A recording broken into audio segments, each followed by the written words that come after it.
உங்கள் பேரை அந்த இடத்துலேருந்து நீக்கிட்டு, ஜாதகம்லாம் அப்படியே தான் இருக்க போகுது, அதெல்லாம் ஃபிக்ஸ்டு ஸ்டாண்டர்ட். உங்கள் பேரை அந்த இடத்துலேருந்து நீக்கிட்டு ஒரு புது பேரை உள்ளே நுழைக்கும் போது லைஃப் இன்னும் கொஞ்சம் ரெஃப்ரெஷ்ஷாக ஓடும். ரெட் கலர் உங்களுக்கு மட்டும் இல்லை, பொதுவாகவே அது ஒரு அவர்ஷனை ஏற்படுது ஒரு ரிலேஷன்ஷிப் இல்லை. அதனால் கூடுமான வரைக்கும் அவாய்ட் பண்ணிக்கிற நல்லது. என்கிட்ட யாராவது ரெட் கலர் கார் வாங்கலாமான்னு கேட்டால் அவாய்ட் பண்ணிடுங்கன்றான். 4ஆம் தேதியில் பிறந்தவங்களுக்கு யாருக்குமே இல்லாத ஒரு கலர் இவங்களுக்கு மட்டும் செட் ஆகுது, பர்பிள் கலர். தமிழில் சொல்லணும் அப்படின்னா கத்திரிப்பூ கலர்னு வாங்க, பர்பிள் கலர். அந்த காலத்தில் வந்து கருங்காலியோட, அதாவது வீட்டுக்குள்ளே நிச்சயமாக அந்த மரப்பாச்சி பொம்மைன்னு ஒன்று வச்சுருப்பாங்க. கருங்காலி மரத்தில் ஒரு சிலை இருக்கும். இதெல்லாம் வீட்டில் அன்றைக்கி வீடுன்னு இருந்ததுன்னா இதெல்லாம் இருக்கும். ஒரு வலம்புரி சங்கம் இருக்கும். இதெல்லாம் வீட்டு பூஜை ரூமில் கன்ஃபார்மாக இருக்கும். ஒரு ஃபோட்டோவாக வச்சு வழிபடுறது விட எந்திரமாக வச்சு வழிபடுறது தான் பெஸ்ட்டு. ரொம்ப குயிக்காக வேலை செய்வாங்க, ரொம்ப குயிக்காக இருக்கும். அவங்களோட எனர்ஜி வந்து உங்களால் நிச்சயமாக அந்த தெய்வ நடமாட்டத்தை உங்களால் ஃபீல் பண்ண முடியும். பூஜை ரூமில் போய் நின்று நீங்கள் ஒரு விஷயத்தை கேட்டால் அந்த தெய்வம் தலையை அசைக்கணும்.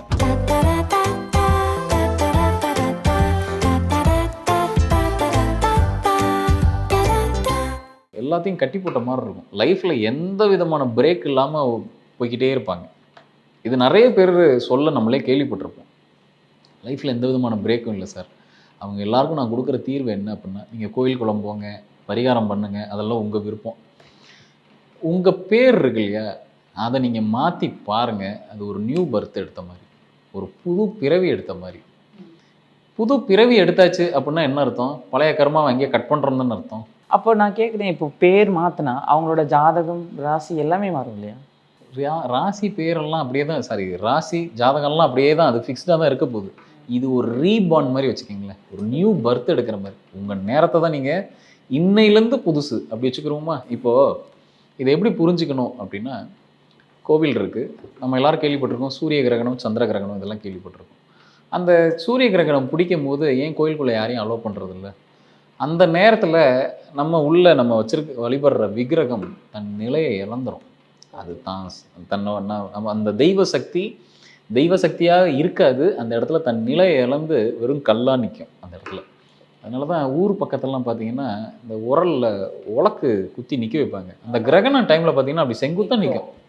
அது என்னென்னா, தான் உலக்கு என்ன வெயிட் இருக்குன்னு எல்லாருக்கும் தெரியும். அது அப்படிலாம் ஒரு கையிலலாம் யாரும் தூக்க முடியாது. நான் பார்த்துருக்கேன் ஊர் பக்கத்தில். அப்படியே அது ஸ்டெடியாக அந்த குறிப்பிட்ட அந்த கிரகணம் அந்த பிடிக்கிற டயத்தில் அது அப்படியே ஸ்டெடியாக இருக்கும். அது காரணம் என்னென்னா, தான் உலக்குங்கிறதே அது மறந்துடுது, தன்னோட தன்மையை அது மறந்து அப்படி ஸ்டெடியாக நிற்கிது. அந்த கிரகணம் விட்டோன்னே படார்னு கீழே விழுந்துடும். அந்த வெயிட்டுக்கு அது சாஞ்சு கீழே விழுந்துடும். அதே தான் கோவிலுக்குள்ளேயும் அந்த உள்ளே இருக்கக்கூடிய அந்த விக்கிரகம், அந்த சுவாமி சிலை வந்து தான் தெய்வ சக்தியோடு இருக்குங்கிறத அது முதல்ல இழந்துடும். அதனால தான் ஒரு கிரகணம் நடக்கும் போது கோயிலுக்குள்ளே யாரும் அலோடு இல்லை. கோயிலுக்குள்ளே போய் சாமி கும்பிடாதீங்கன்னு சொல்லுவாங்க. ஏன்னா நம்மளோட ஆன்மாக்குன்னு ஒரு பலம் இருக்கு இல்லையா, அந்த பலம் போயிடும். ஆன்மாக்கு பலம் போயிடுச்சுன்னா நீங்கள் அதை திருப்பி முன்னேற்றி கொண்டு வரது ரொம்ப சிரமம். ஆனால் அந்த நேரத்தில் வேறு என்ன செய்யலாம் அப்படின்னா, மந்திர உச்சாடனங்கள் செய்யலாம். நீங்கள் ஒரு வேதம் படிக்கலாம், ஒரு மந்திரத்தை பிரயோகப்படுத்தலாம். ஒரு தெய்வத்துக்கே ஒரு மந்திரம் சொல்கிறேன்னா அந்த நேரத்தில் சொன்னீங்கன்னா சித்திக்கும், நடக்கும். கூடுமான வரைக்கும் அந்த நேரத்தில் தியானத்துக்கு போகக்கூடாது, சாப்பிடக்கூடாது. இந்த மாதிரி நிறைய இருக்குது. இன்றைக்கி ரொம்ப பேர் அந்த நேரத்தில் அவங்க பாட்டு எல்லா வேலையும் பார்த்துக்கிட்டு தான் இருக்கும். அந்தளவுக்கு நம்மளாம் மாடர்ன் ஆகிட்டோம்னு சொல்ல வரேன். பட் இதை கடைப்பிடிக்கிறது நல்லது. அந்த மாதிரி அந்த அந்த சாமி சிலை பார்த்தீங்க அப்படின்னா கிரகணம் முடிஞ்ச உடனே கோவிலையே சுத்தப்படுத்துவாங்க. கம்ப்ளீட்டாக சுத்தப்படுத்திட்டு தான் திருப்பி பூஜை புனஸ்காரங்கள்லாம் திருப்பி ஆரம்பிப்பாங்க. அது என்ன கான்செப்ட்னா, திருப்பி அதை கம்ப்ளீட்டாக ரெஃப்ரெஷ் பண்ணிவிட்டு அந்த பூஜை புனஸ்காரம் கொடுக்கும்போது அதை திருப்பி உருவேற்றுவாங்க. அந்த விக்கிரகத்துக்கு, அந்த சிலைக்கு, சாமி சிலைக்கு திருப்பி உருவேற்றுவாங்க. அப்போ திருப்பி ரீபார்ன் தானே அர்த்தம். சிலை அதே தான், கோவில் அதே தான், திருப்பி ரீபார்ன் தானே அது. அதே தான் உங்கள் பேரும். உங்கள் பேரை அந்த இடத்துலேருந்து நீக்கிட்டு, ஜாதகம்லாம் அப்படியே தான் இருக்க போகுது, அதெல்லாம் ஃபிக்ஸ்டு ஸ்டாண்டர்ட். உங்கள் பேரை அந்த இடத்துலேருந்து நீக்கிட்டு ஒரு புது பேரை உள்ளே நுழைக்கும் போது லைஃப் இன்னும் கொஞ்சம் ரெஃப்ரெஷ்ஷாக ஓடும். எதுவுமே ஒரு புது ஷர்ட் போடும் போது ஒரு ரெஃப்ரெஷ் லுக்கு வருமா வராதா, ஒரு ஃபீல் வருமா வரும். அப்போ உயிருக்கும் உங்கள் பிரச்சனைக்கும் சொல்யூஷன் என்னென்னா, பேரை தூக்கி அந்த பக்கம் வச்சுருங்க. ஒரு புது பேரோடு நீங்கள் அப்ரோச் பண்ணுங்கள்.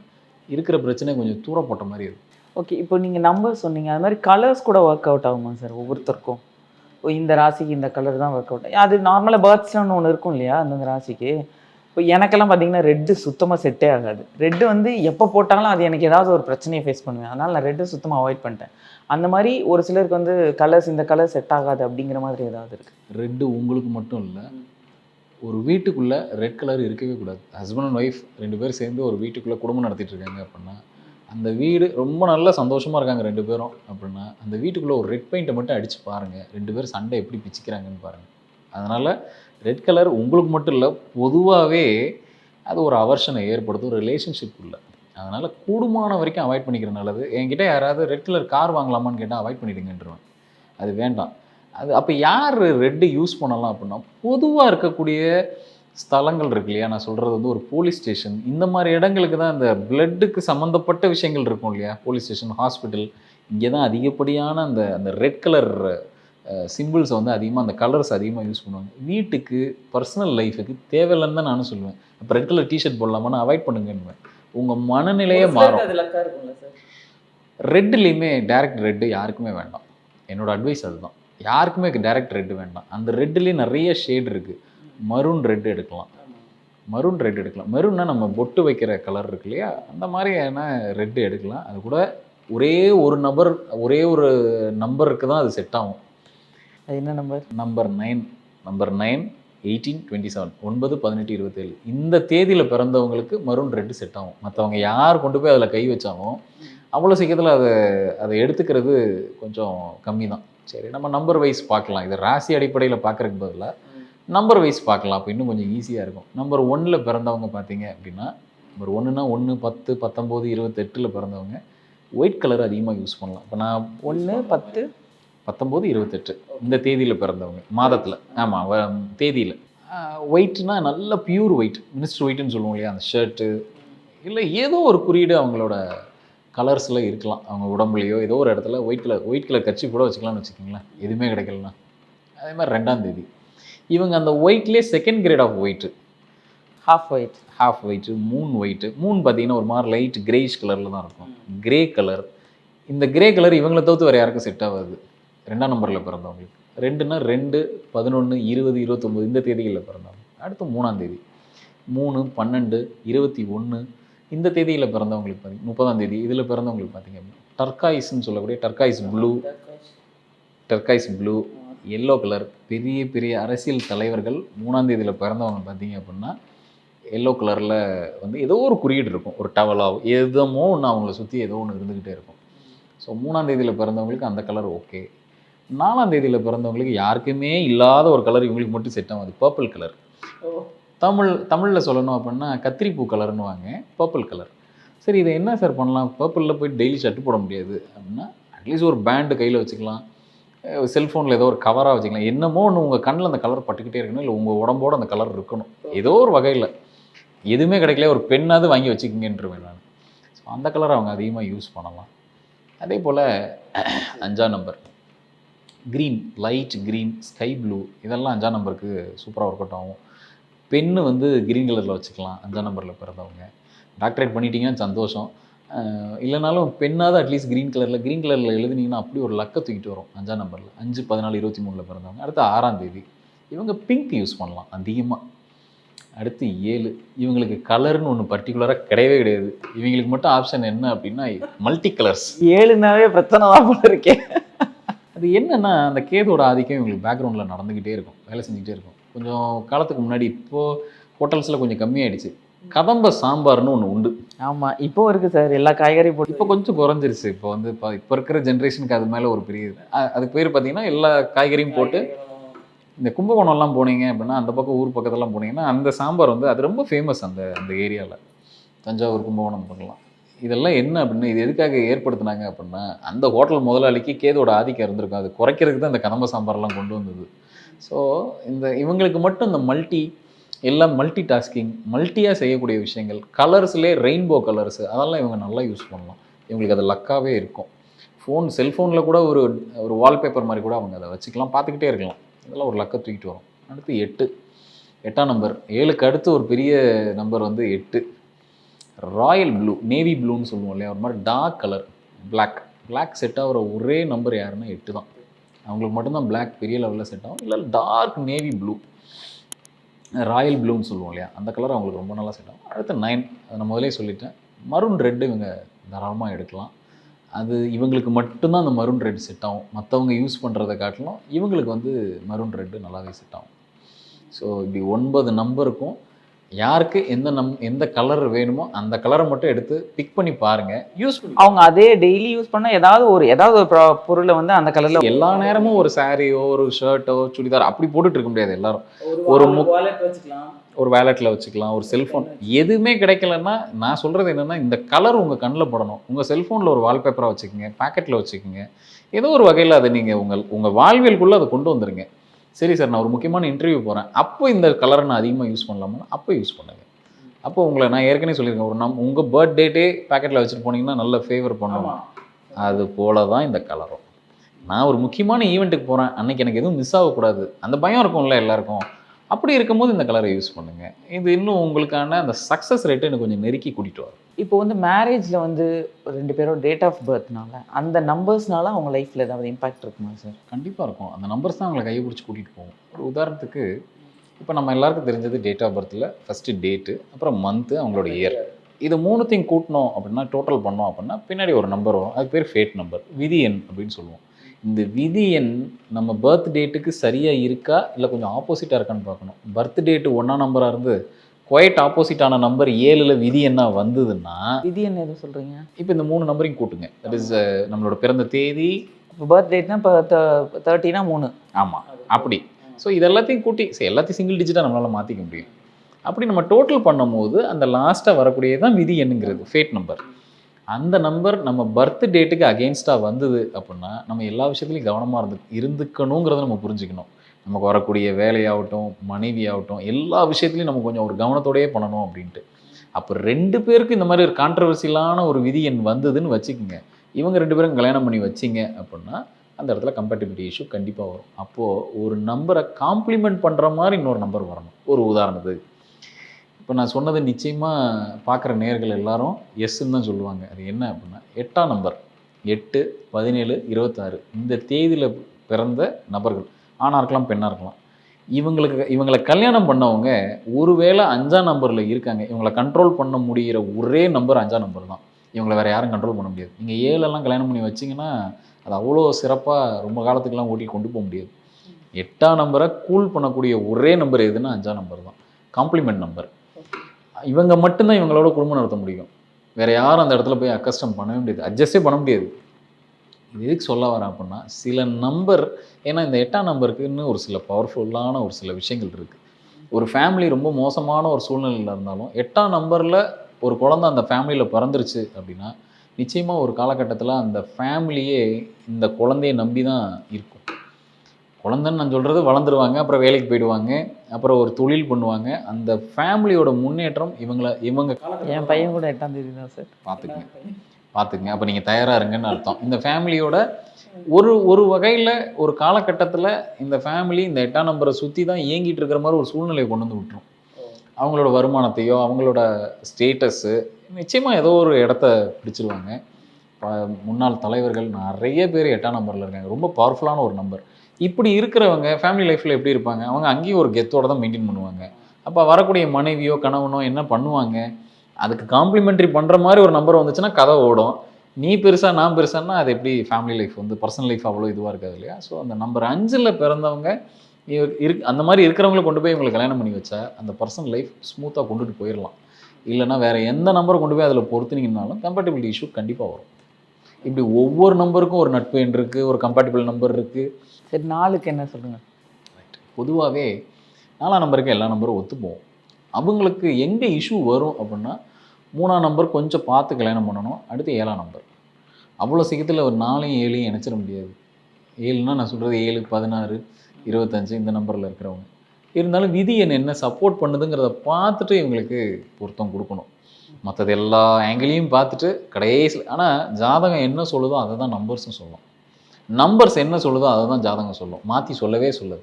ஒன்றுத்துக்கு ஒன்று அதாவது ரிலேட்டடாக தான் இருக்கும். இந்த காஸ்மிக்கே அப்படி தான் இயங்கிட்டு இருக்கு. மேக்ஸிமம் 4 இவங்களுக்கு பொருத்தி பார்க்க முடியாது. சாரி, 4ஆம் தேதியில் இருக்கிறவங்களுக்கு 7ஆம் தேதியை பொருத்தி பார்க்க முடியாது. மற்ற நம்பர்ஸ் எல்லாம் ஓரளவுக்கு சூட் ஆகி வந்துடும். இவங்களுக்கு 9 கல்யாணம் பண்ணி வைக்கலாம். தட் இஸ் 9, 18, 27 பிறந்தவங்களை கல்யாணம் பண்ணலாம். 1ஆம் தேதியில் பிறந்தவங்களை கல்யாணம் பண்ணலாம். 2ஆம் தேதி மற்றதெல்லாம் ஓரளவுக்கு ஸ்மூத்தாக கொண்டுட்டு போயிடலாம்.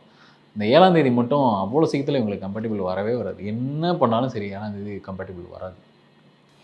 இப்போ வந்து இப்போ நிறைய இதெல்லாம் யூஸ் பண்ண, இந்த கருங்காலி, என்னது இந்த 7 சக்கர பேண்ட் இந்த மாதிரி கிறிஸ்டல்ஸ் எல்லாம் யூஸ் பண்ணுறாங்களா? அதெல்லாம் இப்போது ஒரு சிலர் வந்து அதை வந்து ஏதோ பூஜையில் வச்சு பூஜை பண்ணி போடுறாங்க, அந்த மாதிரிலாம் இருக்குது. அதெல்லாம் எந்த அளவுக்கு ஒர்க் அவுட் ஆகும் சார்? இப்போ அதை ஒரு ஃபேஷன் ஆக்கி போயிட்டு நிறைய பேர் கருங்காலி ஃபேஷன் யூஸ் பண்ணுறாங்க. ஜுவல்லரி அப்படிங்கிறதுல அதுக்குள்ளே இதெல்லாம் கொண்டு வந்துட்டாங்க. ஒரு கருங்காலி மாலை போடுறது இதெல்லாம். கருங்காலி அப்படிங்கிறது ஆக்சுவலாக உலகத்திலே அதிகமாக இருக்க இந்த மரங்கள் அதிகமாக விளையக்கூடியது இல்லை இருக்கக்கூடியது வந்து ஸ்ரீலங்காவில் தான் அதிகம். நம்பர் 1 வுட்டு எங்கே இருக்குன்னா கருங்காலி வுட் வந்து ஃப்ரம் ஸ்ரீலங்கா தான். ஆனால் அங்கேயுமே இப்போ நிறைய வரத்தெல்லாம் குறைஞ்சி போச்சு. ஆஃப்டர் வார்க்கு அப்புறம் நிறைய அங்கே இருக்கிற மரங்கள்லாம் இப்போது எடுக்கிறாங்க செய்கிறாங்க. பட் அதோட வரத்து ரொம்ப கம்மியாயிட்டதா. ஆனால் கருங்காலி வீட்டில் வச்சா நல்லதுன்னு சொல்லுவாங்களே சார், அப்படியா? அந்த காலத்தில் வந்து கருங்காலியோட அதாவது வீட்டுக்குள்ளே நிச்சயமாக அந்த மரப்பாச்சி பொம்மைன்னு ஒன்று வச்சுருப்பாங்க. கருங்காலி மரத்தில் ஒரு சிலை இருக்கும். இதெல்லாம் வீட்டில் அன்றைக்கி வீடுன்னு இருந்ததுன்னா இதெல்லாம் இருக்கும். ஒரு வலம்புரி சங்கு இருக்கும். இதெல்லாம் வீட்டில் பூஜை ரூமில் கன்ஃபார்மாக இருக்கும். இதெல்லாம் என்னென்னா அன்றைய தேவை. மரப்பாச்சி பொம்மைலாம் எதுக்கு? குழந்தைங்க கீழே கீழே விழுந்துட்டாங்கன்னா டக்குன்னு எடுத்து உரசி அதில் மருந்து எடுத்து தடவி போட்டுப்பாங்க. ஒரு நாமக்கட்டி ஒன்று இருக்கும். நம்ம நாமம் போடுவோம் இல்லையா, பெருமாள் இந்த வைஷ்ணவங்க எல்லோரும் நாமம் போடுவோம் இல்லையா, இதெல்லாம் வீட்டில் கன்ஃபார்மாக இருக்கும். குழந்தைங்களுக்கு எதா ஆச்சு எதா பண்ணும் இதை எடுத்து விளையாட கொடுக்குறக்கு. ஏன்னா இன்றைக்கி இருக்கிற பிளாஸ்டிக் பொருள் கிடையாதுல்ல. இன்றைக்கி பசங்களுக்கு எந்த விதமான பாய்சனான விஷயங்கள் எதுவுமே உள்ளே போயிடாங்க. மரப்பாச்சி பொம்மையை தான் விளையாட கொடுப்பாங்க. மரம் வந்து உங்களுக்கு என்றைக்குமே ஹெல்த். படிக்கிற டேபிளே ஏன் மரத்தில் பண்ணுறோம்? குழந்தைங்களுக்கு படிக்கிற டேபிள் இன்றைக்கி எல்லாம் பிளாஸ்டிக் கொடுக்க ஆரம்பிச்சிட்டோம். என்னென்னமோ இப்போ பிராண்டெல்லாம் வருது, பிளாஸ்டிக்கில் கொடுக்க ஆரம்பிச்சிட்டோம். பிளாஸ்டிக் அவாய்ட் பண்ணுங்கள். ஏன்னா அந்த படிக்கிற டேபிளோ இல்லை அந்த படிக்கிற டெஸ்க்கோ ஏன் மரத்தில் இருக்குன்னா மரம் வளரும். உங்கள் படிப்பும் அப்போ தான் வளரும். நீங்கள் பிளாஸ்டிக்கில் உட்காந்து படித்து பாருங்கள், ஒரு பிளாஸ்டிக் டேபிளில் உட்காந்து படித்து பாருங்கள், அது பிளாஸ்டிக் எப்படி வளரும். ஆனால் மரத்துக்கு வளரக்கூடிய தன்மை எல்லாமே ஓரளவு சயின்டிஃபிக் ரிலேட்டடாக தான் பண்ணியிருக்காங்க. அப்போது அப்படியே வாங்க. அப்போ இந்த கருங்காலி அப்படிங்கிறது என்ன? அது ஒரு மரத்தாலான பொருள் தான். அதை டைரெக்டாக நம்ம உடம்புல போட்டுக்கணுமா அப்படின்னா அவசியம் கிடையாது. ஆனால் இன்றைக்கி அதை ஒரு ஃபேஷன் ஆக்கிட்டாங்க. செங்காலி ஆகட்டும் கருங்காலி ஆகட்டும் இதெல்லாம். அது என்ன செய்யும் அப்படின்னா நிச்சயமாக நமக்கு எதிர்த்தாப்பில் இருக்கிற நெகட்டிவிட்டியே எடுக்கும். அது உண்மை தான். ஆனால் இதை நேரடியாக நம்ம மாலையை தான் போட்டு பயன்படுத்தணுங்கிற அவசியம் கிடையாது. அப்போ யார் கருங்காலி போடலாம்? உண்மையிலே எனக்கு ஃபேமிலி லைஃப் போதும், இனிமேல் நான் வந்து ஒரு சன்னியாச வாழ்க்கையே வாழ போகிறேன் அப்படிங்கிறவங்க கருங்காலி யூஸ் பண்ணலாம். அந்த காலத்தில் பார்த்திங்கன்னா சித்தர்களோட கையில் எல்லாத்துலேயும் கருங்காலி கட்டாக இருக்கும். அதை கமண்டலமாக வச்சுருப்பாங்க. ஏதோ ஒரு குறியீடு இருக்கும். அந்த கருங்காலி மரத்தை போல் நம்ம எந்த பக்கமும் ஆசாபாசம் இல்லாமல் அசையாமல் இருக்கணும்னு அர்த்தம். இருக்க முடியுமா நம்ம ஃபேமிலி லைஃப்பில் இருந்துட்டு நமக்கு எல்லாமே வேணும் அப்படின்னு இருக்கிறவங்க கருங்காலி மாலை போடுறது முதல்ல அது சரியான ஒரு டிசிஷனாக இருக்காது. ஒன்று. அதையும் தாண்டி நான் சன்னியாச லைஃப்குள்ளே போகிறதுக்கு எனக்கு இது ஹெல்ப் பண்ணணுமா, எனக்கு ஹெல்ப் பண்ணுமா அப்படின்னா இந்த ஸ்பிரிச்சுவல் ப்ராடக்ட் கருங்காலி மாலை நிச்சயமாக ஹெல்ப். செங்காலி ரெண்டும் ஒரே ஃபேமிலியை சேர்ந்தது தான். அப்போ என்ன அப்படின்னா ஒரு ஜாதகத்தில் ஒரு உச்ச கிரகம் ஒரு நீச்ச கிரகம் இருந்தால் கருங்காலி பக்கம் போங்க. இல்லைன்னா நீங்கள் கருங்காலி மாலையை போடணுமோ அந்த கருங்காலி செங்காலி மாலையெல்லாம் போடணும்னு அவசியம் கிடையாது. ஒன்று. நான் சொன்ன மாதிரி எனக்கு எதுவும் வேண்டான்ற ஒரு மனப்பான்மை என்றைக்கு வருதோ ஒரு 60 வயசுக்கு மேலே அன்னைக்கு போடுங்க. அது மாதிரி ருத்ராட்சம் வந்து எல்லாருமே போடக்கூடாது அப்படின்னு சொல்கிறாங்கல்ல சார். ருத்ராட்சம் வந்து லேடிஸ் நிறைய பேர் போடக்கூடாதுன்னு சொல்கிறாங்க. அது எப்படி? ஆனால் நிறைய பேர் இப்போ ருத்ராட்சம் போட்டுக்கிறாங்க, மாலையாக போட்டுக்கிறாங்க, கையில் போட்டுக்கிறாங்க, ஈவன் செலிப்ரிட்டிஸ் எல்லாமே போடுறாங்க. ஸோ அது எந்த அளவுக்கு ஒர்க் அவுட் ஆகும்? நீங்கள் என்ன ஒரு ஸ்பிரிச்சுவலான ஒரு பொருளை நீங்கள் அணியணும் அப்படின்னு ஆசைப்பட்றீங்க அப்படின்னா அதுக்குன்னு சில நியமங்கள் இருக்குது. அதை கடைப்பிடிக்க முடிஞ்சதுன்னா பண்ணுங்கள். ஃபேஷனுக்காக போட்டிங்கன்னா அது சும்மா இருக்கும். உங்களை வந்து ஒன்றும் பெரிய தொந்தரவெல்லாம் பண்ணிட போகிறதில்ல. அதுவும் சும்மா இருக்கும், நீங்களும் சும்மா இருப்பீங்க, அவ்வளோதான். அப்படின்னா அர்த்தம் என்ன? ருத்ராட்சம் எல்லாருமே போடலாமா அப்படின்னா நான் சிவ தொண்டில் இருக்கேன், நான் சிவத்தோட ஒரு வழிபாட்டில் இருக்கேன், சிவன் கோயிலுக்கு அடிக்கடி போகிறேன், எனக்கு அவர் மேலே ஒரு ஈடுபாடு இருக்குன்னா ருத்ராட்சம் போடுறதெல்லாம் அர்த்தம் இருக்குது. நான் ஏதோ ஒரு ஃபேஷனுக்காக அவங்க போட்டிருக்காங்க அதனால் நானும் போட்டுக்கிறேன் அப்படின்னா அது சும்மா இருக்கும். ஏன்னா ருத்ராட்சங்கிறது ஒரு ஜட பொருள், ஒரு ஜடமான ஒரு பொருள். அதுக்கு தான் ருத்ராட்சம் தெரியாது. அப்போ ருத்ராட்சம் எப்போ வேலை செய்யும் அப்படின்னா நம்ம என்ன நினச்சி போடுறோம், நம்ம அந்த சிவனையே நினச்சி தான் நம்ம ருத்ராட்சம் போடுறோம். இதென்ன உண்மை. அப்போ அது எப்போ வேலை செய்யும் அப்படின்னா ஒரு விபூதியை தொட்டு ஒரு ருத்ராட்சத்தை நீங்கள் எடுத்து யூஸ் பண்ணி பாருங்கள், இல்லை விபூதிக்குள்ளே ருத்ராட்சத்தை போட்டு வச்சுட்டு அதை யூஸ் பண்ணி பாருங்கள். நீங்கள் என்ன சொல்கிறீங்களோ அந்த ருத்ராட்சத்துக்கு புரியும், கேட்கும். இதை நான் இப்படியும் சொல்கிறேன், ஒரு ப்ராக்டிக்கலாகவே வீட்டில் செஞ்சு பாருங்கள். ஒரு ருத்ராட்சத்தை கையில் வச்சுக்கோங்க. ஓகே, நார்மலாக இருக்கக்கூடிய நம்ம அந்த குழா தண்ணி இருக்கு இல்லையா, வரக்கூடிய கார்ப்பரேஷன் வாட்டர்னு சொல்லுவோம் இல்லையா, அந்த தண்ணிக்கு மேலே அந்த ருத்ராட்சத்தை பிடிங்க. ஆன்டி கிளாக் வைஸில் சுற்றும். அந்த ருத்ராட்சம் ஆன்டி கிளாக் வைஸில் சுற்றும். அதே ருத்ராட்சத்தை பக்கத்தில் ஒரு விபூதியை ஒரு கையில் தொட்டுக்குங்க, இல்லை ஒரு ருத்ராட்சத்தை விபூதியில் பிரட்டிக்குங்க, இல்லை ஒரு கையில் விபூதியை தொட்டுக்கிட்டே ஒரு கையில் ருத்ராட்சத்தை பிடிங்க, கிளாக் வைஸில் சுத்தம். இப்போ நீங்கள் ட்ரை பண்ணி பார்த்துடலாம். பண்ணுங்க, பண்ணிட்டு சொல்லுங்க, கமெண்ட்ல போடுங்க. இது எதுக்கு சொல்ல வரேன் அப்படின்னா, அந்த விபூதிக்கு அந்த ஜட பொருளை தெய்வீக பொருளாக மாற்றக்கூடிய தன்மை இருக்குது. அதனால தான் டெய்லி விபூதி வைங்கன்னு சொல்கிறதுக்கு ரீசன் அதுதான். இது எதுக்கு சொல்ல வந்தேன் அப்படின்னா, அப்போ ருத்ராட்சத்துக்கு தனக்கு தனக்கு இப்படி ஒரு பவர் இருக்குன்னு ருத்ராட்சத்துக்கு தெரியாது. நீங்கள் அதை என்னவா பயன்படுத்துகிறீங்களோ அந்த வகையில் தான் அந்த ருத்ராட்சம் உங்களுக்கு பயன்படும். அப்போ இது டெய்லி எடுத்து அவங்களுக்கு பூஜை புனஸ்காரம் இதெல்லாம் பண்ணிவிட்டு நான் சுத்தபத்தமாக இருக்கேன்னா தயவுசெய்து போடுங்க. அடுத்தவன் ஃபேஷனுக்காக இன்னொருத்தர் பண்ணுறாங்கன்றக்காக நீங்கள் ஃபேஷனுக்காக போடணுன்ற அவசியம் கிடையாது. சரி, அப்போ எதாவது தொந்தரவு பண்ண போதான்னா ஒன்றும் கிடையாது. ஆனால் எல்லா ஜட பொருளும் தெய்வீக பொருளாக மாற்றினதுக்கப்புறம் நீங்கள் கவனிக்கலைன்னா அதன் மூலமாக ஏதாவது ப்ராப்ளம் வரும். அது ஒரு சில இடங்களில் நம்ம சொல்லுவோம் இல்லையா, ஒரு பொருளை நான் ரொம்ப நாளாக கவனிச்சுட்டு கவனிக்காமல் விட்டுட்டேன்னு. சில வீட்டில் பார்த்தீங்க அப்படின்னா தாத்தா கும்பிட்டுட்டு போன சிலை இருக்கும், ஒரு சின்ன சின்ன விக்கிரகமாக இருக்கும். இது எங்கள் தாத்தா பூஜை பண்ணது. அடுத்து அவர் ஒரு சொத்து மாதிரி அதை கொடுத்துட்டு போவார். இதுதான் குடும்ப சொத்து அந்த காலத்தில்.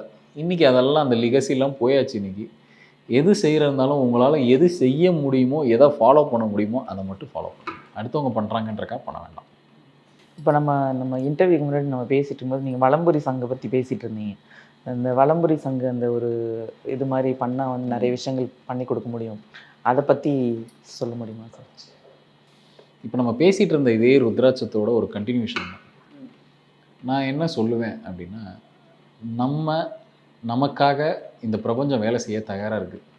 ஆனால் நம்ம எல்லாரும் என்ன நினச்சிட்டு இருக்கோம், நம்ம உழைக்கணும், நம்ம பெரிய அளவில் வரணும் அப்படின்னா நம்மளால தான் எல்லாம் நடக்குதுன்னு நம்ம நினச்சிட்டு இருக்கோம். ஆனால் உண்மை அது இல்லை. பேக்ரவுண்டில் நமக்காக பிரபஞ்சம் வேலை செய்யுது. நீங்கள் பெருசாக ஜெயித்தவங்க எல்லாரையும் போய் பாருங்கள், கேளுங்க. அவங்க வெறும் அவங்க திறமையால் மட்டும்தான் ஜெயிச்சிருக்காங்களா அப்படின்னு கேளுங்க. அவங்களுக்கே தெரியும் அவங்க திறமையால் மட்டும் அவங்க ஜெயிச்சு மேலே வரல அப்படின்னு. வேறு ஏதோ ஒரு ஃபோர்ஸ் அவங்கள கையை பிடிச்சி கூட்டிகிட்டு போயிருக்கு. அவங்கள ஜெயிக்க வைக்கணும்னு முடிவு பண்ணிருச்சு. அவங்க இப்போ நான் என்ன கேட்குறேன், நம்மளோட தோல்விகளுக்கு 1000 காரணம் நம்ம தேடுவோம். நம்ம சரியான நேரத்தில் ஆரம்பித்தோமா, பொருத்தம் கரெக்டாக பார்த்தோமா, முகூர்த்தம் கரெக்டாக குறித்தோமா, வீடு கரெக்டாக கட்டினோமா, 1008 ஃபெயிலியருக்கு 1008 காரணம் தேடுறோம் இல்லையா. ஜெயித்தவங்களுக்கு காரணத்தை கேட்டு பாருங்கள், அவங்களுக்கே தெரியாது எப்படி ஜெயித்தாங்கன்னு. ஆனால் ஜெயிச்சிருப்பாங்க. எப்படின்னா வேறு ஒரு ஃபோர்ஸ் அவங்கள கையை பிடிச்சி கூட்டிகிட்டு போயிருக்கோம். ஏன்னா அவங்கள ஜெயிக்க வைக்கணும்னு முடிவு பண்ணிருச்சு. இவங்களில் அந்த ஃபோர்ஸ் முடிவு பண்ணிருச்சு. அது வேறு யாரும் இல்லை. அதுக்கு நம்ம வேறு பேர் வைப்போம். தெய்வீக சக்தி, இறைவன், கடவுள், யூனிவர்ஸ், நீங்கள் என்ன வேணாலும் பேர் வச்சுக்கோங்க. நமக்கு மேலே ஒரு மிகப்பெரிய ஒரு ஆற்றல் இருக்குது. அந்த ஆற்றல் நம்ம எல்லாரையும் இயக்கிட்டு இருக்கு. நம்ம சொல்லக்கூடிய வெற்றியோ தோல்வியோ அது அவங்க கையில் தான் இருக்குது. சரி, அப்போ நம்ம பண்ண வேண்டியது என்ன அப்படின்னா, அந்த யூனிவர்ஸ் செயல்பாடோடு சேர்ந்து சுற்றுறது தான் நம்மளோட வேலை. இல்லை நம்ம வேலையை அவங்கள்ட்ட கொடுத்துட்றது தான் நம்மளோட வேலை. நம்ம பிடிச்சி ஒரு பக்கம் இழுக்கிறோம். இப்போது ஒரு இன்டர்வியூக்கு போகணுன்னு நம்ம ஆசைப்படுறோம். நமக்கு ஒரு வேலை கிடைக்கணும், நம்ம பெருசாக நினைக்கிறோம் அந்த வேலை ரொம்ப பெரிய வேலைன்னு. ஆனால் பிரபஞ்சம் நமக்கு வேற ஒரு திட்டம் வச்சுருக்கலாம்ல. கண்டிப்பாக இதை விட ஒரு பெரிய திட்டம் வச்சுருக்கலாம்ல. நமக்கு இருக்கிற திறமைக்கு நம்மளை தூக்கி கொண்டு போய் இன்னொரு உச்சாணி கும்பல உட்கார வைக்கலான்னு ஒரு எண்ணம் யூனிவர்ஸுக்கு இருக்கலாம் இல்லையா. ஆனால் நம்ம என்ன பண்ணுறோம், இதுதான் பெருசு, கொண்டதே கோலம் கண்டதே காட்சிங்கிற மாதிரி இதுதான் இருக்கிறதுலே பெருசுன்னு சொல்லி நம்ம எது வராதோ அதை பிடிச்சி தொங்கிட்டு இருக்கோம். இதானே உண்மை. முக்கால்வாசி பேர் அதான் பண்ணுறோம். அதான் உண்மை. நான் உட்பட அதை தான் பண்ணிக்கிட்டு இருக்கோம். நம்ம என்னைக்கு இந்த சரண்டர்ன்ற ஸ்டேட்டஸ்க்கு வந்து பிரபஞ்சத்துக்கிட்டே எப்பா உனக்கு தெரியும் எனக்கு என்ன கொடுக்கணும்னு அப்படிங்கிறத நமக்காக ஒரு ஃபோர்ஸை இயக்க நம்ம ஆரம்பிச்சிட்டோம், இல்லை இயக்கிறதுக்கு அவங்கக்கிட்ட கொடுத்துட்டோம், உங்கள் வெற்றியை அவங்க பார்த்துக்க போகிறாங்க. இதை எப்படி நான் புரிகிற மாதிரி சொல்லணும் அப்படின்னா, நீங்கள் கேட்ட மாதிரி வலம்புரி சங்கை பற்றி நிறைய சொன்னீங்களே. இப்போது நிறைய ஸ்பிரிச்சுவல் பொருள் இருக்குது, நமக்கு தெரிஞ்சு நிறைய இருக்குது. வீட்டில் ஒரு விக்கிரகமே இருக்குது அப்படின்னா, அந்த விக்கிரகத்தை கடையில் போய் வாங்கிட்டு வந்து வீட்டு பூஜை ரூமில் வச்சுட்டா மட்டும் ஒரு விநாயகர் விக்கிரகமே இருக்குன்னா அது உடனே ஒரு விநாயகராக மாறிட மாட்டார். நீங்கள் என்னவா அவரை பராமரிக்கிறீங்களோ, என்ன மந்திர உச்சாரணங்களை கொடுக்குறீங்களோ அதை பொறுத்து தான் அவர் விநாயகராக மாற போகிறார். இதுதான் உண்மை. அப்போது இவர் ஒரு விக்கிரகத்தை வாங்கி கொண்டு வந்து உள்ளே வச்சுட்டோம் அப்படின்னா, இப்போ அந்த காலத்துலலாம் என்ன பண்ணுவாங்க அப்படின்னா மந்திர உச்சாரணம் கொடுத்துக்கிட்டே இருப்பாங்க. நம்ம இன்றைக்கி என்ன பண்ணுறோம், வாங்கி கொண்டு வந்து ஃப்ரிட்ஜு வீட்டில் பூஜை ரூமில் கொண்டு வந்து வச்சுட்டு நம்ம வேலையை பார்க்க போயிடுறோம். என்னமோ அவங்க வந்து நமக்கு வேலை செய்ய கடமைப்பட்டவங்க மாதிரி நம்ம வேலையை பார்க்க போயிடுறோம். அது எப்படி அவங்க வேலை செய்வாங்க? ஒரு குழந்தையை பராமரிக்கிற மாதிரி நம்ம பராமரித்தாதான் நீங்கள் என்ன விஷயம் அவங்கக்கிட்ட கேட்குறீங்களோ அதை கொடுக்க அவங்க தயாராவாங்க. இதுதானே உண்மை. ரெண்டாவது, நான் பொதுவாக என்ன சொல்லுவேன்னா, ஒரு விக்கிரகத்தை நீங்கள் போய் ஒரு கடையில் போய் வாங்கிட்டு வந்து வைக்கிறத விட ஒரு குருமார் கைப்பட்டு ஒரு ஒரு விக்கிரகமோ ஒரு பூஜை பொருள் ஏதாவது உங்கள் வீட்டுக்கு தேவையானதை கொடுத்தா அதுக்கான மதிப்பு தான் கூட, அதுக்கான வேல்யூ தான் அதிகம். அதனால தான் ஒரு கார் வாங்கினாலோ ஒரு புது பொருள் வாங்கினாலோ ஒரு கோவிலில் போய் அந்த கார் சாவியை கொடுத்து, ஏன்னா அந்த குருக்கள் அந்த கோவிலில் இருக்கக்கூடிய அந்த பூசாரியோ குருக்களோ அந்த குருநாதருங்கிற அந்த ஸ்டேட்டஸில் இருக்கார். குருக்கள்னாலே என்ன, நமக்காக பூஜை பண்ணுறவர்னாலே அந்த குருமார் அப்படிங்கிற அந்த ஒரு இதில் இருக்கார். அவர் கையில் கொடுத்து வாங்குறதே வந்து நமக்கு அதில் ஆசீர்வாதம் தான். இறைவன் நேரடியாலாம் வந்து யாரையும் அப்படிலாம் வந்து இது பண்ண மாட்டார். இந்த மாதிரி யாராவது ஒருத்தர் மூலமாக தான் அந்த ஆசீர்வாதத்தை நம்மளால் எடுக்க முடியும். அப்போ ஒரு குருநாதர் கைப்பட்டு வர பொருளுக்கு தான் மதிப்பு கூட, குறிப்பாக உங்கள் பூஜை ரூமுக்கு. சரி, இந்த வலம்புரி சங்கு என்ன செய்ய போகுது அப்படின்னா, எப்பயுமே ஒரு ஸ்பிரிச்சுவல் ஒரு ஜட பொருளை ஸ்பிரிச்சுவல் பொருளாக மாற்றி பிரபஞ்சத்தோட பேச வைக்கலாம். இதுதான் இதோட கான்செப்ட். இது நம்ம எல்லாரும் பார்த்துருப்போம். வலம்புரி சங்கு. ஓகே, இதுலேயே நிறைய இருக்குது. இடம்புரி இருக்குது, வலம்புரி இருக்குது, எல்லாமே இருக்குது. இந்த சங்கு என்ன பண்ணும் அப்படின்னா, இதோட வேலையே என்ன அப்படின்னா, நான் ஒரு முறை கொடுக்குற ஒரு விஷயத்த, ஒரு மந்திரமோ ஒரு கமாண்டோ, இதை 1000 முறை கொண்டு போய் பிரபஞ்சத்தில் விட்டுரும். அதோட வேலை தான். ஏன் செய்கிறோம், எதுக்கு செய்கிறோன்னு அதுக்கு தெரியாது. அந்த காலத்தில் பார்த்தீங்க அப்படின்னா, நம்ம வீட்டு நிலக்கதவில் சங்கு பிரதிஷ்டன்னு ஒன்று பண்ணுவாங்க. சங்கு பிரதிஷ்டனே ஒன்று பண்ணுவாங்க. சங்கு ஸ்தாபனம்னு பேர். நில வாச கதவு இருக்குன்னா அது கீழே பிரதிஷ்டை பண்ணிடுவாங்க. அதனால அந்த நில கதவு கிட்ட நின்று சில தேவையில்லாத விஷயத்த பேசாதீங்கன்னு சொல்லுவாங்க அந்த காலத்தில். கத்துறது வைக்கிறது இதெல்லாம் பண்ணாதீங்க. இந்த சங்குக்கு அவ்வளோ நல்லா காது கேட்கும். நீங்கள் என்ன சொல்கிறீங்களோ அதை அப்படியே நிறைவேற்றி கொடுத்துரும். நீங்கள் வேறு ஏதாவது ஒரு தேவையில்லாத வார்த்தையை அந்த இடத்துல நின்று வீட்டுக்குள்ளே பொதுவாகவே நெகட்டிவாக இருக்கக்கூடிய விஷயங்கள், இந்த மாதிரி வார்த்தைகளை பயன்படுத்துறது தவிர்க்கிறது நல்லது. சங்குக்கு காது கேட்கும்னு சொல்கிற காரணம் தான், சில பேர் வீட்டில் கீழே பால் சங்கு பதிச்சிருப்பாங்க. அந்த சங்கை மிதிச்சுட்டு தான் வீட்டுக்குள்ளே போவாங்க. முன்ன கட்டின வீட்டிலலாம் அப்படி தான் இருந்தது. பழைய வீடுகளில் பார்த்தா தெரியும். ஆனால் அப்படி காலை மிதிச்சுட்டு போகக்கூடாது. சங்கை ஏதாவது ஒரு காரணத்தில் பிரதிஷ்டை பண்ணியிருப்பாங்க நிலக்கதவை ஒட்டி. அப்படி இருக்குன்னா நீங்கள் என்ன கமெண்ட் கொடுக்குறீங்களோ அது அந்த சங்கு காது கேட்கும். வெளியில் இருக்கிற நல்ல எனர்ஜியை, பாசிட்டிவ் எனர்ஜியை வீட்டுக்குள்ளே கொண்டுட்டு வர தான் சங்கோட வேலை. சரி, நான் வீட்லேயே ஒரு விக்கிரகம் வச்சு பூஜை பண்ணுறேன் அப்படின்னா, இந்த மாதிரி ஒரு வலம்புரி சங்குனால நீங்கள் பிரதிஷ்டை பண்ணிவிட்டு அதுக்கப்புறம் நீங்கள் அபிஷேகம் பண்ணி பாருங்கள். நீங்கள் வச்சுருக்கிற விக்கிரகம் நல்லாவே பேச ஆரம்பிக்கிறதுனா என்ன, அவங்களோட அனுகிரகம் அருள் வந்து உங்களுக்கு நல்லாவே புரியும். அந்த தெய்வ சக்தியை உணர ஆரம்பிப்பீங்க. ஸோ நம்ம பண்ண வேண்டிய வேலையை அவங்கக்கிட்ட கொடுத்துட்டா போதும். இந்த சங்கம் அப்படியே வாங்கிட்டு வந்து வச்சுட்டா பத்தாது. நிறைய மந்திர உச்சரணங்களுக்கு கொடுக்கணும். நிறைய விஷயங்கள் அவங்கள அதை நமக்காக அவங்கள வேலை செய்ய வைக்க ஆரம்பிக்கணும். நம்ம கருணாதன் என்னவோ அதை கொடுக்கணும். நம்ம நம்பருக்கு ஏற்ற மாதிரி அவங்கள டியூன் பண்ணணும். இதெல்லாம் பண்ணிவிட்டு மந்திரம் ஊட்டப்பட்ட ஒரு சங்கு நிச்சயமாக உங்கள் தேவையை பூர்த்தி பண்ணணும். எனக்கு ஒரு வீடு வேணுமா சொல்லிடுங்க, அதை அவங்க பார்த்துப்பாங்க. அதுக்கான சூழ்நிலையில் அவங்க அமைச்சு கொடுப்பாங்க. வெறும் நம்ம மட்டும் போய் ஒரு கிழச்சு நம்மளை உழைக்க வைக்கணுமா, அதை அவங்க பண்ணி கொடுத்துருவாங்க. நம்மளை பிஸியாக்கி விட்டால் போதுமே. நம்மளை வேலை செய்ய விட்டு, நம்மளை சம்பாதிக்க விட்டு, நமக்கு வர வேண்டியது நமக்கு வந்தாலே நம்ம பிரச்சனைகளும் தீர்ந்துது. வேற ஒன்றும் வேண்டாம். நமக்கு வர வேண்டியது நமக்கு வந்தாலே, நம்மளோட தேவைக்கு நம்மளோட வர வேண்டியது நமக்கு வந்தாலே நம்ம பிரச்சனை தீர்ந்துது.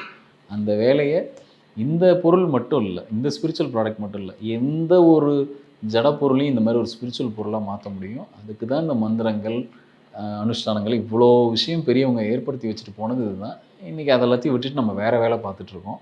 இது எல்லாத்தையும் திருப்பி பண்ண முடியுமானா பண்ண முடியும். இந்த மாதிரி எந்திரம்லாம் வச்சுருக்காங்களே, இப்போ நிறைய பேர் எந்திரம் வீட்டிலலாம் வைக்கிறாங்க, அதெல்லாம் எந்த அளவுக்கு ஒர்க் அவுட் ஆகும்? முதல்ல எந்திரத்தை கடையில் போய் வாங்கிட்டு வர்றது தப்பு.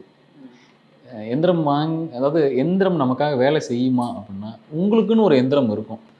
அந்த எந்திரம் தான் உங்களுக்கு வேலை செய்யும். ஒரு உதாரணம் எப்படி கண்டுபிடிப்பீங்க? இப்போ நம்மளோட உடம்போட அளவு ஒவ்வொருத்தருக்கும் ஒவ்வொரு அளவு. நான் போடுற ஷர்ட் இன்னொருத்தருக்கு ஃபிட் ஆகுமான்றது அது கேள்விக்குறி தான். அப்போ என்ன பண்ணணும் அப்படின்னா, எனக்கான எந்திரத்தை கைப்பட ஹேண்ட் ரிட்டனாக எழுதுறது தான் வலிக்கும், வேலை செய்யும். ஒரு குபேர எந்திரம், இது வந்து எல்லாருக்கும் பொதுவாக தெரிஞ்சது. ஒரு கணபதி எந்திரம், குபேர எந்திரம். அதே மாதிரி பொதுவாக ஒரு பூஜை ரூமில் வீட்டுக்குள்ளே ஒரு ஃபோட்டோவாக வச்சு வழிபடுறது விட எந்திரமாக வச்சு வழிபடுறது தான் பெஸ்ட்டு. அதுதான் குயிக்காக வேலை செய்யும். ஒரு வராகி அம்மனே இருக்காங்க அப்படின்னா, நீங்கள் எந்திர வடிவில் வச்சு வழிபட்டு பாருங்கள். ஒரு ஃபோட்டோவாக வச்சு வழிபடுறத விட வராகி அம்மனை எந்திரமாக வச்சு வழிபடுங்க. ரொம்ப குயிக்காக வேலை செய்வாங்க. ரொம்ப குயிக்காக இருக்கும். அவங்களோட எனர்ஜி வந்து உங்களால் நிச்சயமாக அந்த தெய்வம் நடமாட்டத்தை உங்களால் ஃபீல் பண்ண முடியும். ஒரு பூஜை ரூமில் போய் நின்று நீங்கள் ஒரு விஷயத்தை கேட்டால் அந்த தெய்வம் தலையை அசைக்கணும். அப்போ தான் நீங்கள் சரியான ஒரு பாதையில் ஒரு ஸ்பிரிச்சுவலாக போயிட்டுருக்கீங்க அப்படின்னு அர்த்தம். நீங்களும் கூப்பிட்டுக்கிட்டே இருக்கீங்க, அவங்க திரும்பியே பார்க்கலன்னா என்ன இருக்குது? அப்போ நம்ம ஏதோ ஒன்று தப்பு பண்ணுறோன்னு தானே அர்த்தம். நம்ம அதை நோக்கியே நம்ம போகலை அவங்கள நோக்கி அப்படின்னு தானே அர்த்தம். தெய்வம் இங்கே தான் இருக்குது, வெளியிலன்றதை விட இங்கே தான் இருக்குது. அப்போ நம்ம அந்த லெவலுக்கு நம்ம சரியாக அதை பயிற்சி பண்ண ஆரம்பிக்கணும், தெளிவு பெற எடுக்க ஆரம்பிக்கணும். அதே மாதிரி இந்த எந்திரம் வந்து நமக்கான நம்ம உடல் சைஸுக்கு ஏற்ற மாதிரி அதுக்கு ஒரு கால்குலேஷன்லாம் இருக்குது. நம்மளோட கை விரல் சைஸுக்கு ஏற்ற மாதிரி மெஷர்மெண்ட்டுக்கு ஏற்ற மாதிரி ஒரு எந்திரத்தை நம்ம தான் ப்ரிப்பேர் பண்ணணும். இதில் என்னோட இது என்ன அப்படின்னா, இதுலேயே ஆயம்னு ஒன்று இருக்குது, அந்த சைஸ் எல்லாம் இருக்குது. அதுக்கு ஏற்ற மாதிரி நான் நம்பர்லேயே எந்திரம் பண்ணுவேன். நிறைய பேருக்கு நான் அந்த மாதிரி செஞ்சு கொடுத்துருக்கேன். அது என்ன செய்யணும், ஒரு பாக்கெட் சைஸில் செஞ்சு கொடுத்துருவேன். எடுத்து அவங்க கேஷ் பாக்ஸில் அவங்க பேக்கெட்டில் அந்த மாதிரிலாம் வச்சுப்பாங்க. வெறும் நம்பர்ஸ் தான் இருக்கும். அவங்களுக்கு ஒவ்வொருத்தருக்கும் டெய்லர் மேடு மாதிரி ஒவ்வொருத்தரும் தனித்தனியாக இருக்குது. என்ன இப்போ இருக்கிற இந்த பிஸி இதில் கொஞ்சம் என்னால் அது கொஞ்சம் தள்ளி போகுது. மற்றபடி அதை நான் ரொம்ப டைம் எடுத்து அந்த நம்பர் வந்து அவங்களுக்கான நம்பர், அவங்க டேட் ஆஃப் பர்த் தான், வேறு யாரும் வேலை செய்யாது, அவங்களுக்கு மட்டும்தான். நான் ஏற்கனவே எப்படி ஒரு நம்பரை ஜஸ்ட் பேக்கெட்டில் ஒரு சார்ட் பேப்பரில் வச்சுட்டு போனாலே வேலை செய்யுன்னு சொல்கிறோம். இது ஒரு குறிப்பிட்ட மெட்டலில் செய்கிறது சிறப்பு. ஹேண்ட் ரிட்டனாக ஹேண்ட்மேடாக அப்படி நான் செஞ்சு கொடுப்பேன். அதோட இது என்ன அப்படின்னா, நமக்கு வர வேண்டியதை அழகாக கொண்டு வந்து நம்ம கையில் கொடுத்துரும். நான் ஒரு இன்டர்வியூ போகிறேன், எனக்கு லைஃப்பில் இந்தந்த விஷயம்லாம் வேணும் அப்படின்னா, நான் என்ன நினைக்கிறேனோ இல்லை நான் என்ன கேட்குறேனோ, அத்தியாவசியமாக எது தேவையோ, எது என் லைஃபுக்கு உண்மையிலே தேவையோ அதை கேட்கும்போது நிச்சயமாக அந்த பிரபஞ்சம் இந்த நம்பர்ஸ் வழியாக நமக்கு எப்படி கொண்டு வந்து கொடுக்கணுமோ கையில் கொண்டு வந்து கொடுத்துட்டு போயிடும். இது டெய்லர் மேடு, ஒவ்வொருத்தருக்கும் தனித்தனியாக இருக்கும். இது காமனாக யாருக்கும் அப்படி செய்ய முடியாது, செய்யக்கூடாது. நான் இந்த வேலையை இது ஒரு பெரிய ரிசர்ச்சுக்கு அப்புறம் என்னால் முடிஞ்ச வரைக்கும் யார் யாருக்கு கொடுக்க முடியுமோ கொடுத்துட்டு வரேன். ஆனால் அது நல்ல சக்ஸஸ் ரேட் இருக்கா சார்? சக்ஸஸ் எடுத்துகிட்டு போனவங்க தானே அதை வந்து சொல்லணும். ஒரு மிகப்பெரிய சக்ஸஸ் ரேட் இருக்கிறதுனால தான் முதல்ல இது எல்லாத்தையும் நான் முதல்ல செஞ்சு பார்த்துட்டு தான் நான் முதல்ல அடுத்தவங்களுக்கு அந்த ரிசர்ச்சை கொடுக்க ஆரம்பித்தேன். அந்த ரிசர்ச்சோட அளவு கூடிக்கிட்டே தான் போதே தவிர அது குறையல எந்த இடத்துல. உலக நாடுகளில் நிறைய இடங்களுக்கு இங்கேருந்து நான் கொடுத்து அனுப்பிச்சிருக்கேன்.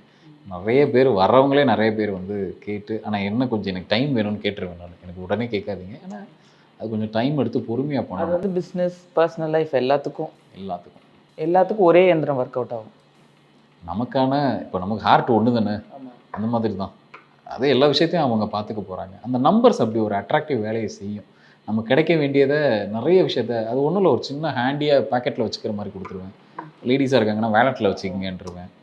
நீங்கள் பாட்டு உங்கள் வேலையை செய்யுங்க, நல்லதாக யோசிங்க, நல்ல விஷயத்தை செய்யுங்க, உங்கள் உழைப்பை நீங்கள் போட்டுக்கிட்டே இருங்க. அதை அடுத்த கட்டத்துக்கு கூட்டிகிட்டு போகிற வேலையை அவங்க பார்ப்பாங்க, அவ்வளோதான். இப்படி எல்லா விஷயத்தையும் நம்ம டியூன் பண்ணி வச்சுக்கிட்டோன்னா நம்ம வெற்றியை யாரும் நம்மக்கிட்டேருந்து தட்டி பறிக்க முடியாது. நமக்கு கிடைக்க வேண்டியது நமக்கு கிடைக்கட்டும். நம்ம உழைப்புக்கு நமக்கு ப்ரொமோஷன், நமக்கு வாழ்க்கை, நமக்கு இப்படி அமைஞ்சாலே போதும். அந்த மாதிரி ஸ்விட்ச் வேர்ட்ஸ் எல்லாம் இருக்கு இல்லையா சார்? நார்மலாக ஸ்விட்ச் வேர்ட்ஸ் வந்து எப்படி ஒர்க் அவுட் ஆகும்? ரைட், முதல்ல நல்லா பேச கற்றுக்குறோம் நம்ம எல்லாரும். யாரையும் திட்ட வேண்டாம், யாரையும் கோச்சிக்க வேண்டாம். ஸ்விட்ச் வேர்ட்ஸுங்கிறது என்ன அப்படின்னா, இது எல்லாத்துக்கும் பொதுவாக அமையுமா அப்படின்னா, நான் நம்ம பேரையே ஸ்விட்ச் வேர்டாக யூஸ் பண்ணுங்கன்னு தான் சொல்லுவேன். நம்ம பேரே ஒரு ஸ்விட்ச் வேர்டு தான். நம்ம பேருக்கு முன்னாடி நம்ம தேவையை போட்டு பாருங்கள், அது ஸ்விட்ச் வேர்டாக வேலை செய்யும். நான் அதனால தான் சில நேரத்தில் என்ன சொல்லுவேன் அப்படின்னா, கொஞ்சம் ஒரு மாதிரி ரொம்ப டவுனாக இருக்கீங்களா, உங்கள் பேருக்கு முன்னாடியே எனக்கு இதெல்லாம் சரியாயிடும்னு சொல்லி நீங்கள் சொல்லி பாருங்கள், அதான் உங்களுக்கான ஸ்விட்ச் வேர்டு. நீங்கள் காமனாக போய் ஒரு ஸ்விட்ச் வேர்டை தேடணும்னு அவசியம் இல்லை. சில பேர் இன்ஃபினிட்டின்னு யூஸ் பண்ணுவாங்க, ஒவ்வொருத்தரும் ஒவ்வொரு ஸ்விட்ச் வேர்டை வச்சுருப்பாங்க. அதெல்லாம் தேவையே இல்லை. உங்கள் பேருக்கு முன்னாடி உங்கள் தேவை என்னவோ அதை சொல்லிவிட்டு உங்கள் பேரை சொல்லுங்கள், அதான் உங்களுக்கான ஸ்விட்ச் வேர்டு. அது நல்லா ஒர்க் அவுட் ஆகும். நல்லா ஒர்க் அவுட் ஆகும். நீங்கள் வேணால் செக் பண்ணி பாருங்கள். இன்றைய நாள் நல்லா இருக்கணும்னு சொல்லிவிட்டு உங்கள் பேரை சொல்லிவிட்டு எனக்கு இந்த நாள் நல்லா இருக்கணும்னு சொல்லி இன்றைய நாளை தொடங்கி பாருங்கள். அது எத்தனை, அதாவது கவுண்ட் இருக்கா சார்? எத்தனை தடவை சொல்லணும்னா உங்களுக்கு எவ்வளோ நேரம் சொல்ல முடியுமோ சொல்லலாம். இதுக்கு கவுண்ட்டும் கிடையாது, இதுக்கு எந்த விதமான லிமிட்டேஷனும் கிடையாது. அதை சொல்லி பாருங்கள், அன்றைய நாள் எப்படி இருக்குன்னு பாருங்கள். எல்லாத்தையும் இங்கே வந்து எக்ஸ்பீரியன்ஸ் பண்ணி பார்க்குறோம். அனுபவத்தை அதுக்கப்புறம் இப்போ எங்கள்கிட்ட ஷேர். நார்மலாக நம்ம என்ன திங்க் பண்ணுறோமோ எண்ணங்கள் தான் வந்து, நீங்கள் என்ன செய்கிறீங்களோ உங்கள் எண்ணோட்டம் என்னவோ அதுதான் பிரபஞ்சத்துக்கு போக போகுது. திருப்பி அதுதான் உங்களுக்கு 100 மடங்கு கொண்டு வந்து திருப்பி கையில் கொடுக்க போகுது. உங்கள் எண்ணங்கள் சரியாக இருக்க இருக்க நிச்சயமாக உங்களை கையை பிடிச்சி நல்ல இடத்துக்கு தான் கூட்டி போக போகிறாங்க. அதில் மாற்றுக்கிறதே கிடையாது. ஸோ சுவிட்ச் வேர்டுங்கிறத நம்ம வெளியிலலாம் போய் எதுவும் தேட வேண்டாம். உங்கள் பேர் தான் உங்கள் சுவிட்ச் வேர்டு. அந்த பேர் சரியாக இருக்கும்போது அது சரியான சுவிட்ச் வேர்டாக வேலை செய்யும். அப்போ பேரை ஒழுங்காக சரியான ஒரு அமைப்பில் வச்சுக்கிறது பெட்டர். சரி, இன்னும் நிறைய விஷயம், எனக்கு நிறைய டவுட்ஸ்லாம் இருக்குது. அது நெக்ஸ்ட் இன்டர்வியூவில் பார்ப்போம். இவ்வளோ நேரம் நிறைய விஷயங்கள் நான் போன தடவை பேசாமல் இருந்ததெல்லாம் இந்த தடவை நிறைய பேசியிருக்கோம். இன்னும் நிறைய விஷயங்கள் நான் உங்ககிட்ட பேச வேண்டியிருக்கு. இவ்வளோ நேரம் உங்கள் டைம் கொடுத்ததுக்கு ரொம்ப நன்றி சார். நன்றிம்மா. தேங்க்யூ.